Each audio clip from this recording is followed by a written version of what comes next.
I think there is a risk that there will be another downturn following the one we had in 2008, 2009.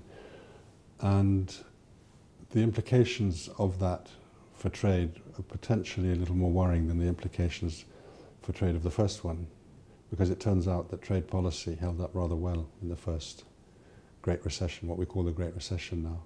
What we're seeing now is perhaps a little bit more worrying in the sense that there are some fledgling indications of a greater willingness to restrict trade than was the case the first time round. Many countries will be tempted because in the short term the belief is if you restrict trade you can somehow keep jobs at home. But you change production structures by doing that, you change efficiency levels by doing that, and in the long term you just pay a bigger price than you would have if you had tried to manage the situation by maintaining trade channels open. It really calls for vigilance on the part of governments to remember what short-term solution trade restrictions is. In fact, it's no solution at all. And it really calls for a lot more cooperation, I would argue, than seems to be on offer right now internationally on trade policy. I mean, trade finance got hit quite hard in the Great Recession.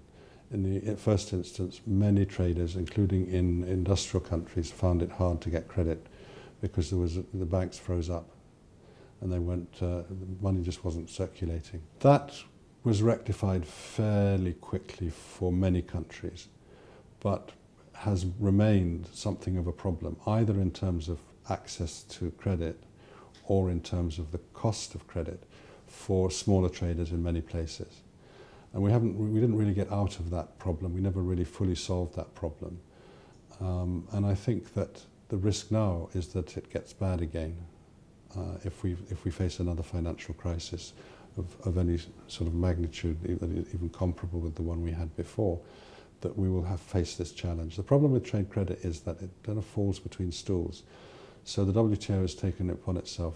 The Director General has convened a group, an expert group, which carefully monitors the situation with respect to trade finance. This group reports to and he reports on behalf of this group, on behalf of the WTO, to the G20, and working closely with other agencies, international agencies, government agencies, banks, we try to maintain some light on this issue and to try and make it as painless as possible for traders to get the credit that they need, because the vast majority of trade in one way or another relies on credit.